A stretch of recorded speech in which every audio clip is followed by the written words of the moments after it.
आज मैं आपको सुनाऊंगा ब्यूटी और विस्ट की कहानी। तो चलिए शुरू करते हैं इस कहानी को।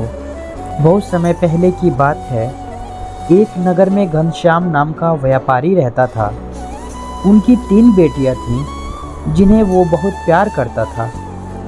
व्यापारी को अपनी सभी बेटियों की चिंता रहती थी क्योंकि उसे व्यापार के लिए विदेश जाना पड़ता था। जब भी वह वापस आता तो अपनी बेटियों के लिए कोई ना कोई उपहार जरूर लेकर आता था। तीनों में से सबसे छोटी बेटी का नाम ब्यूटी था, जो सुंदर होने के साथ साथ समझदार भी थी। उसे हर कोई पसंद करता था। एक बार घनश्याम को व्यापार के सिलसिले में समुद्र के पार जाना पड़ा। लौटते समय एक बहुत बड़ा तूफान के कारण उसका सारा कमाया हुआ धन समुद्र में डूब गया। जैसे तैसे वह अपनी जान बचाकर एक टापू पर पहुंचा, जहां उसे एक बड़ा सा महल दिखा। वह महल के दरवाजे के पास पहुंचा। दरवाज़ा जादुई था तो वह अपने आप खुल गया और व्यापारी महल के अंदर चला गया। महल अंदर से बहुत सुंदर था और उसके बीचों बीच एक बड़ी मेज पर बहुत सारा खाना रखा हुआ था। व्यापारी को तेज की भूख लगी थी तो उसने मेज से एक सेब उठाकर खा लिया। तभी वहाँ एक विष्ट यानी राक्षस के हंसने की आवाज़ आने लगी। व्यापारी आवाज़ सुनकर डर गया और छुपने लगा। तभी विष्ट ने कहा कि डरो नहीं, आप हमारे मेहमान हो, आराम से खाना खाकर आप जा सकते हैं। विष्ट के व्यवहार से व्यापारी बहुत खुश हुआ और उसने पेट भर खाना खाया और उसे धन्यवाद कहकर जाने लगा। महल से बाहर निकलते हुए व्यापारी की नज़र एक गुलाब पर पड़ी। उसने गुलाब को उठाने की कोशिश की। यह देखकर विष्ट को गुस्सा आया और वह व्यापारी पर चिल्लाने लगा।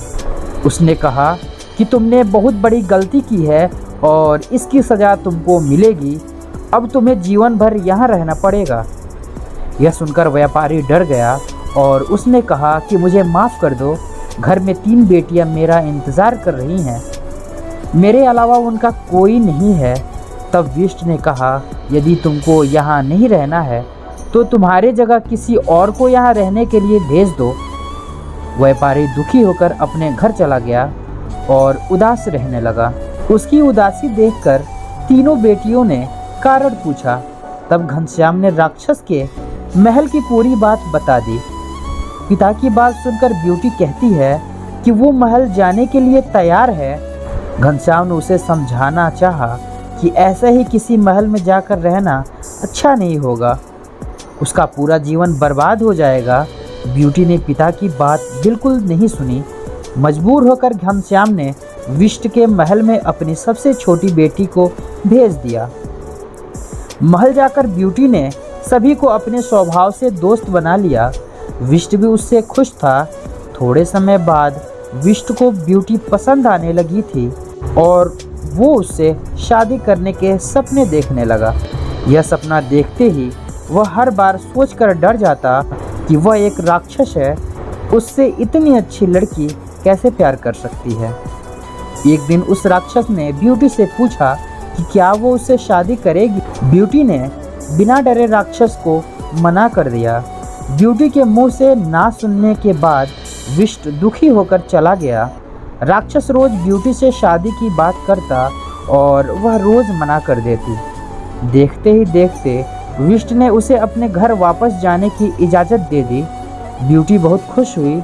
फिर राक्षस ने ब्यूटी को एक अंगूठी देते हुए कहा कि अगर तुम्हें कभी भी वापस आने का मन करे तो तुम इसे अपनी उंगली से उतार देना।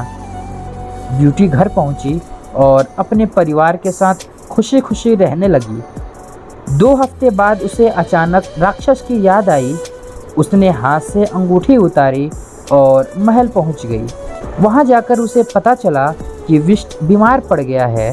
तब ब्यूटी ने उसका बहुत ख्याल रखा और वो कुछ दिन बाद ठीक हो गया। ठीक होने के बाद राक्षस रोज ब्यूटी की सेवा करता था। उसका प्यार देखकर ब्यूटी को वह पसंद आने लगा। एक दिन जब दोबारा राक्षस ने उससे शादी की बात पूछा तो ब्यूटी ने हाँ कर दी। तब विष्ट ने पूछा कि क्या वो इतने बड़े और अजीब से दिखने वाले राक्षस के साथ ज़िंदगी भर रह सकती है। उसने कहा कि हाँ, वो उससे प्यार करने लगी है।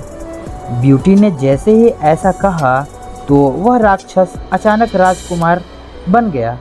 तब राक्षस ने उसे बताया कि वह बुरे श्राप के कारण राजकुमार से विष्ट बन गया था। उसने कहा कि यह श्राप केवल सच्चे प्यार से ही दूर हो सकता था, जो हो गया। इसके बाद ब्यूटी और राजकुमार ने शादी कर ली और दोनों खुशी खुशी रहने लगे।